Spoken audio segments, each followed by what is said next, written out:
Right. Hello, I'm James. Hi, I'm Jimmy, Welcome to A Job Done Well. the podcast about the world of work and how to improve the daily grind. Good morning, how are you doing? I'm doing well. So what riveting subject are we going to talk about today? Today, we are exploring an often dreaded subject of cost savings. Oh, I like a bit of cost saving. But we are doing it in a more positive way. Everyone faces this challenge at some point in their career. But we will be showing you some ways that you can unlock cost savings and become a hero without damaging your staff, your customers, or your performance. Very good. You have the magic formula, James. Right, so listen on. But before we get into that, what's exciting things going on in your world then? Well, I followed your sagely advice on contacting Virgin Media to get my extortionate bills reduced. Uh-huh. I spent half an hour mostly on hold and then got one call back with the wrong answer. Uh-huh. Then I got promised another call back. Yeah. I'm waiting for the call back, and then the messages come up inviting me to fill in a survey, which indicates the person has closed the... She didn't want to talk to you anymore. Didn't want to talk to me again, closed it down, fill in a survey. So you can imagine, well done Virgin Media, my survey results will be absolutely shit as ever. Well, that will come back to our conversation of cost saving very shortly. My story also very cost saving related. This is the third time we've recorded this episode because we managed to record it twice without switching on all the microphones. Which is why at the start you said good morning, even though it's clearly afternoon now, because we've had to do it so many bloody times. Yeah, now we know the sound's working. Talk to me about cost saving. Well, as I said, I think it is a challenge that we all face at some point in our career. So rather than get on the back foot, we can help you get on the front foot and understand the levers that you can pull. Often in organisations, it's all about shuffling deck chairs with the infamous target operating model review. I like a bit of target operating model Of course review. you do. Yeah. If there's one phrase that makes my eyeballs roll to the back of my head, it is target operating model. Keeps our HR colleagues in a job. Uh-huh. Or just the top-down 20% slash and burn methods. Which I think is actually the same as target operating model review. It's just not quite as, they don't dress it It's up as the much. exec version. The exec of- version. Anyway, another way of looking at it is why wouldn't you want to do it? If you can make your organisation run more efficiently and run cheaper and have a better financial performance, why would you not want to proactively do this? Uh-huh. And most importantly, Yeah, as we demonstrated in our introduction, good service costs less. Reduce wasted effort works for teams and for customers. Now that you're compelled to do it, James will tell you just how to do it. right. Now, in the dim and distant past, I used to run the capacity management team. And when you are sitting there working out how many people you need, there's a little formula you go through. This is, keep your eyes open. This won't be too painful for too long. What you need to do when you're working out how many people you want is you say to yourself, well, what's the volume of work I'm getting? And multiply that by the handle time. And then that gives you the workload you've got to deal with. Are you still awake? So pieces of work, how long it takes you to do them, workload. The other side of the equation is how efficient are my staff, i.e. how much time of what I pay them are they sitting there waiting to do work? So that's a percentage number. Yeah. How occupied are my time? We'll talk about occupancy a little bit more, but really it's sort of structural waste. So when they are sitting there waiting to take work, how busy are they? And if you multiply those two numbers together, you get utilization. Now here's the magic. If you divide your workload by your utilization, that will tell you how many hours you need, and you multiply that by your labour rate, and that will tell you how much money you need to spend. Got it? There will be a little handout on our website, so you can get that. But really, what that tells me is, if you want to save money, there are only 5 levers you can pull. And they are? First of all, you can reduce the volume of work. Yeah. Secondly, you can reduce the time it takes you to handle a piece of work. So that reduces your workload. Absolutely. You can look at how efficient your staff are. So what proportion of their time are they ready to take work? When they are working, you can say, well, how occupied are they? And those two together equals Utilization. how you were paying attention. And then the final thing is you can find somewhere cheaper to source your labour from. And those are the only 5 levers you've got if you want to save money. Yep. What most organisations do is they jump up and down on the easy stuff. But the obvious thing to do is outsource everything. It looks very obvious. I am paying my people X. Yeah. I outsource it and I pay them Y. Yeah. And Easy to see. absolutely. Yeah. So you've got a nice, big, sexy project and you save a load of money. Why wouldn't you do it? Yeah. The other thing that people jump up and down on is agent efficiency. So make your agents work harder. Next thing is handle time. 2 ways you can do that. You can shout at your agents to make them work faster, or you can automate it so you've got a machine working. So sit at your desk and work more. Yeah. Or alternatively, you can do the old target operating model. So that's the standard approach. And on the whole, it's a bit clunky. So let's just talk through those and we'll give you our view of where you really should be going on this. Okay. So, sourcing. The upside, as we said, is it's really easy to get past the accountants. It's very transparent. Yeah. Right. So why would you not want to do that?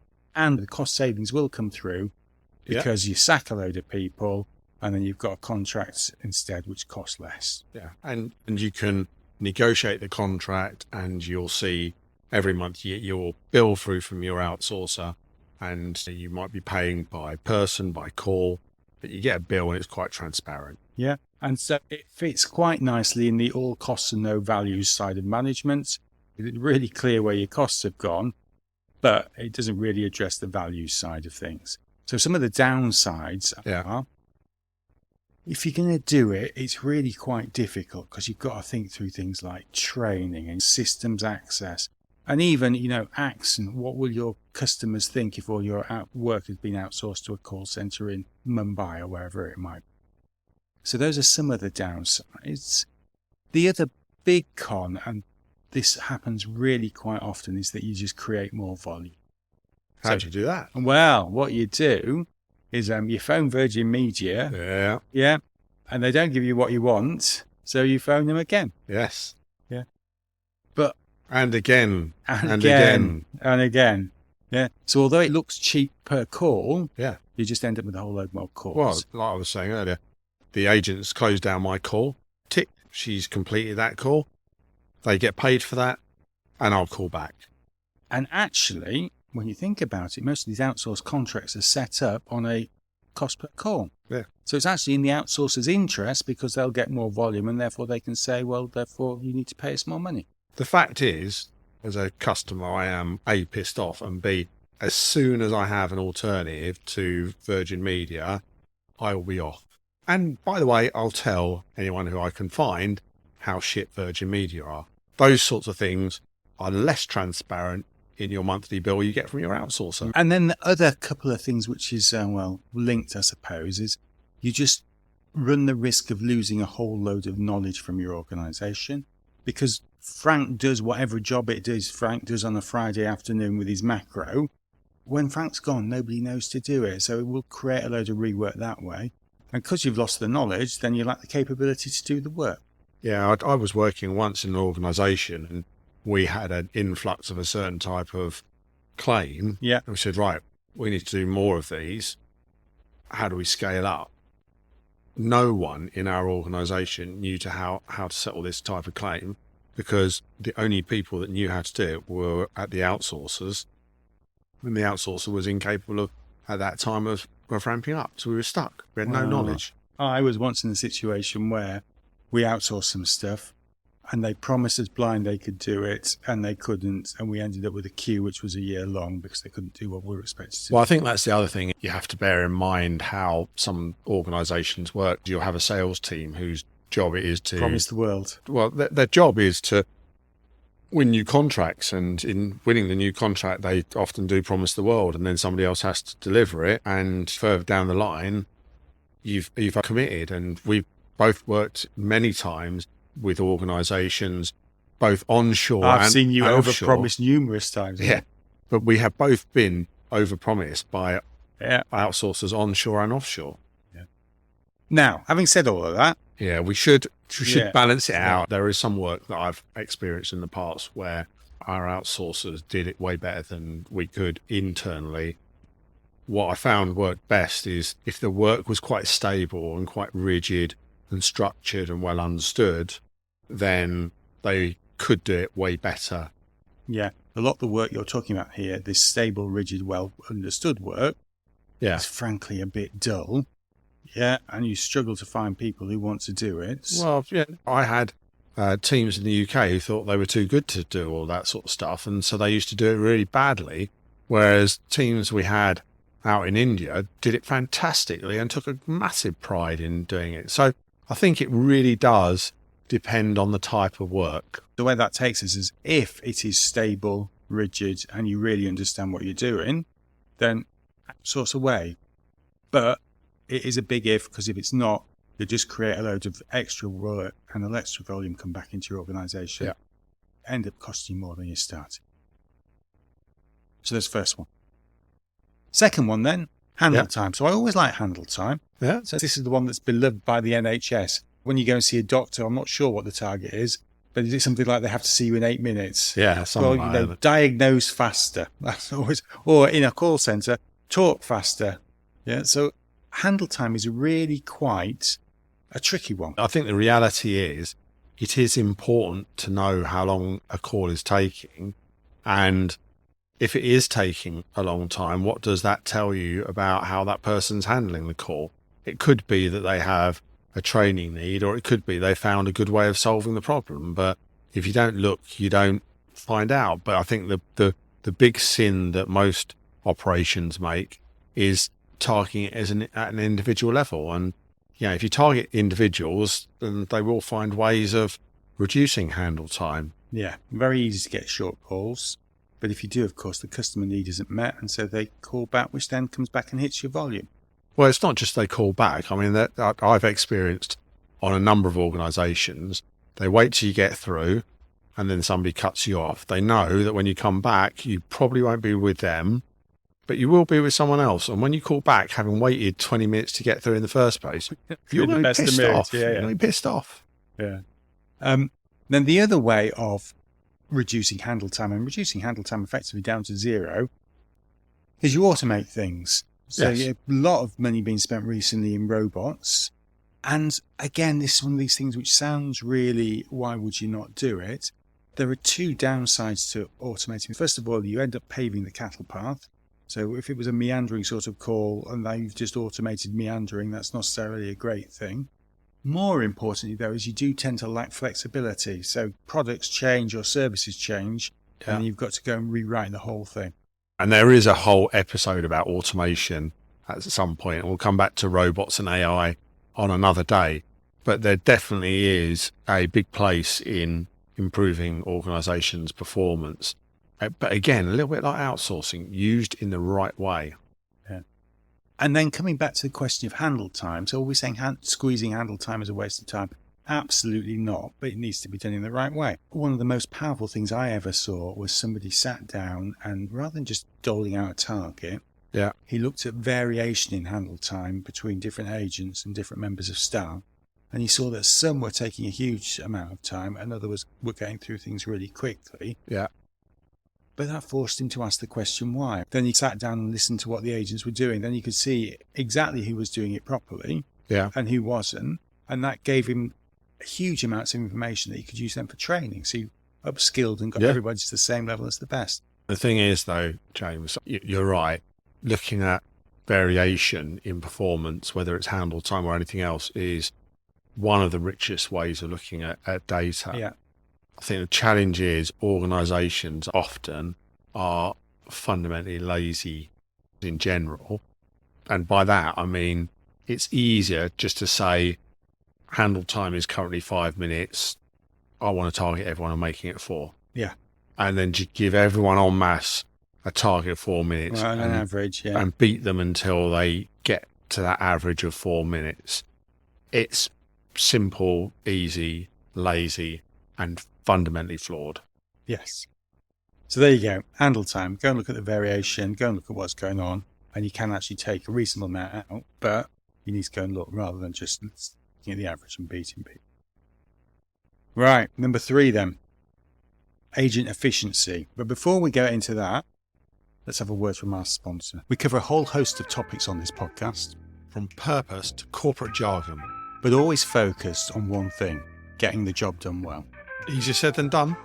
So if you've got unhappy customers or employees, bosses or regulators breathing down your neck, If your backlogs are out of control and your costs are spiraling, and that big IT transformation project that you've been promised just keeps failing to deliver, we can help.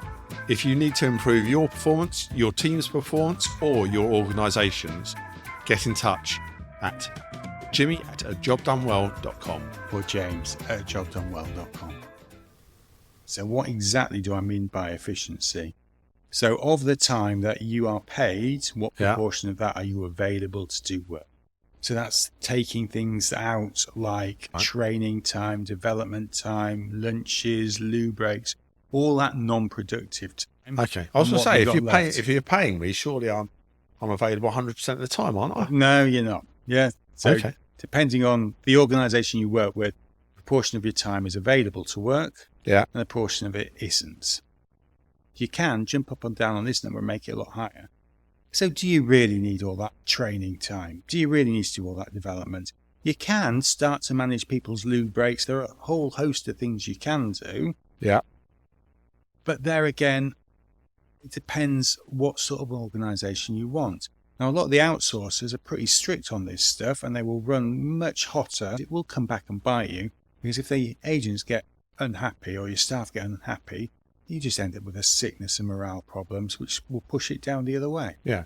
So you're going to make me work harder. I'm going to go sick, and presumably sickness is time that you're paying me for, Yeah. that I am not available to work. And of course, if you're off sick, then everybody else has to work that bit harder, Yeah. which means they're going to go off sick as well. So you can get an horrible downward spiral on this. So how would you go about improving agent efficiency? I think the question here is, what level are you at, and is that appropriate? Yeah. Yeah. It's a balance, effectively, isn't it? Don't try and push people too hard, but equally, you're running a business, not a holiday camp. Absolutely. Yeah, but make a decision on where you want to be and stick at that. And then when you've made that decision, I'm presuming apply a similar theory to handle time, which is look at the variation in performance. Oh, absolutely. And understand that variation and work with that variation to find how you manage it to the right level. Yeah, Okay. absolutely. Totally agree. Next. Next one then is occupancy. So let me just explain this. So occupancy is structural waste. So it is time you need to build in where people aren't busy. So a good example of That's this. a very technical term, Yeah. James. Structural waste. Structural waste. Can you tell us in plain English what the fuck do you mean by structural waste? So if you imagine you're running a taxi firm, Yeah. you need your taxi drivers to be sitting, waiting a lot of the time, so that when a customer turns up, Right. Yeah.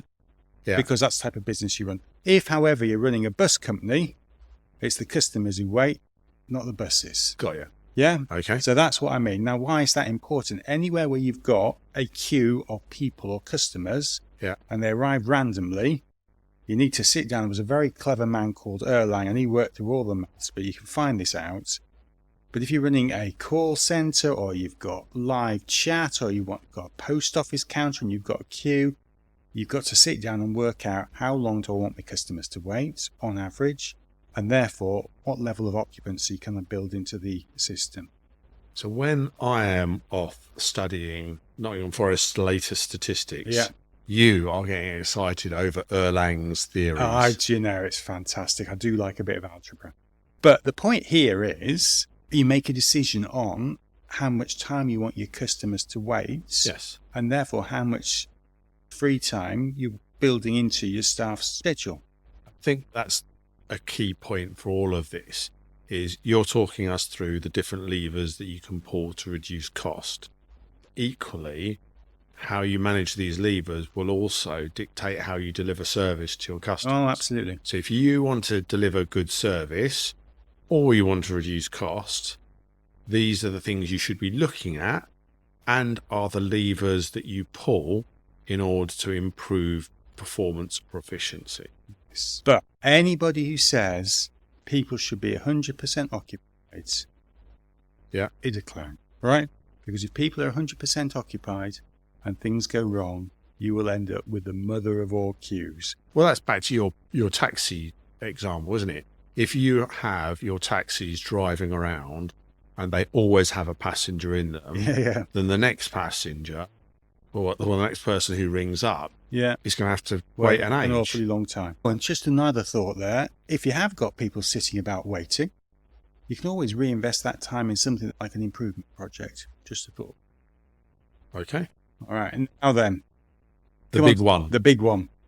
Volume. The money maker. The money maker, absolutely right. So if you want to take serious amounts of cost out of any organisation or any service organisation, standing back and looking at what your customers are calling you, and how often they're calling you, and whether or not you actually fulfil the need that they are calling you, will just open the floodgates in terms of costs you can take. Right. Yeah. Yeah. Well, it's back to my Virgin Media. Yeah. I am now another contact. Whereas if you're looking at the wrong things, you look at that and say, tick, contact completed. But actually there's 2 of them. Yes. And 3 of them. Yeah. Well, another case in point. Yeah. To book a appointment at my doctor's. Yeah. Yeah.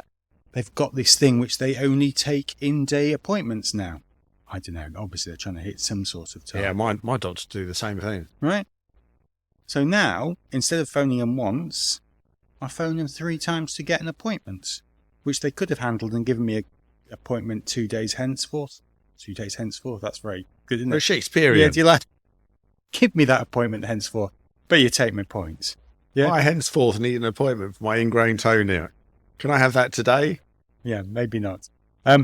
The other thing here is if you can hit this lever, then what you're really doing is you're taking a load of the waste and stupidity out of your organisation. Gives better customer service, but also gives a real buzz in the organisation and a huge positive hit to morale. The other thing about cost saving that you have to remember is you actually have to win the battle twice. Yeah, I'll go on.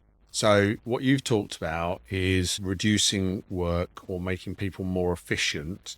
And a lot of those don't actually hit the bottom line in terms of your cost until you take another action. Yeah. In other words, reduce your capacity. Which is a colloquialism for get rid of someone. Yeah. Yeah. So how do you go about? Well, there's a few ways of reducing your capacity. Attrition, so people leaving, will naturally do that. Yeah. You and your brethren of capacity managers have hugely important levers at your fingertips in terms of understanding how you manage recruitment and attrition. So you can manage that. There is redundancy. You can reduce the number of contractors you have. You can enable growth. So in other words, bring more value work in. Yeah.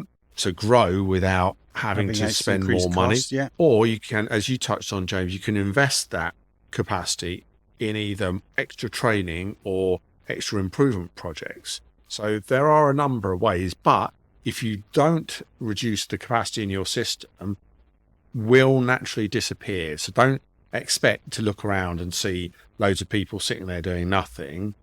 They will find ways of occupying their time. Yeah. And I think, my personal favourite here is if you can just manage it through attrition, and then always make sure you've got people who've got a little bit of spare time reinvested in more and more improvement projects to take the volume out, because then you can get into a lovely sort of virtuous spiral. Yeah, and I think a couple of other things just to add in. One is, whilst I agree attrition is a great way of managing it, sometimes you do have people that shouldn't really be there. They don't have the capability, they don't have the right attitude, don't want to be there. Often a well-run redundancy program can help you move those people on. That has a win-win in terms of reducing capacity and getting rid of some of the people who shouldn't be there. But back to my point about if you don't reduce that capacity, when you've taken the work out, you become more efficient. Yeah. It will occupy itself on perhaps some of the things you don't want them to do, or you don't need them to do. So I've seen 2 examples of that. One, the money got reinvested in longer breaks. So when we looked at where the capacity had gone, we could see that everyone was taking a lot longer on their breaks. Yeah. So that's where it disappeared. The other time I remember talking to one of my regional leaders, and we had looked at the numbers and it said that he had about 25% capacity. He walked me around his office and said, where's the capacity? Show me where there's people sitting there doing nothing. And there wasn't. But when we looked at what work they were doing, they were absolutely gold plating all of their work. That isn't how the organisation or the customers would want to spend their money at the end of the day. But I think it comes back to the point and go and understand what's going on. Exactly. I think another way is reduce supplier spend. So do you have it built into contracts with your suppliers? So you might see the reduction come through on there, but make sure that you fight the battle that you talked about, James, in terms of improvement, but then you do actually realise or reinvest consciously that saving. Yeah. A few other things that might help as well is get your teams involved in those opportunities. Yeah, so that whole, was it episode 4 that we were talking about? That's the one. Go back and listen to episode 4. Great examples of how you do improvement work. And that can apply to any of the things that we've touched on today, in fairness.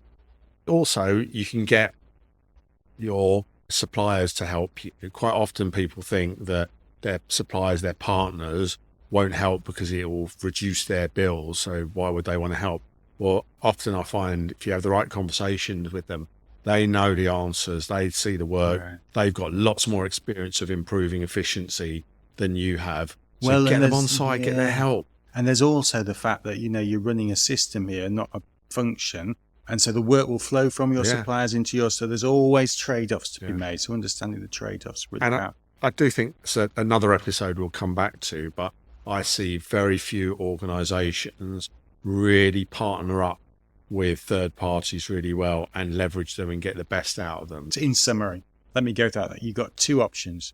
You got fast and loud, which is all about outsourcing, restructuring, and investing a huge amount in automation. Or you can be where the smart money is, which is really understand what is going on in your system, mitigate the work. When you've mitigated it, then go away and think about automating. And then when you've automated it, go away and think about outsourcing. So I'm not saying outsourcing is bad, but you need to be very stable before you start doing that. Very good advice, James. And I think Sage advice. I didn't want to say that, but yes, sage advice. But I think, we've talked today about the levers that you pull and how they sit together. And as you said, James, your cheat sheet will be on our website. But I do think that placing your bets on the smart money and getting rid of the work altogether first before you automate it and then outsource rather than jump to the last bit is the way to go on these things. So today's episode really focuses a lot on large service organizations with lots of people. However, you can apply a lot of this logic to any other business. It applies to back office, legal operations, HR teams, finance teams, you name it. I think your thinking applies. And if you can't see how to apply it, then give us a shout and we'll help you. Absolutely. So get in touch. We're at jimmy@ajobdonewell.com. Or james@jobdonewell.com. Thanks, everyone. Cheers now.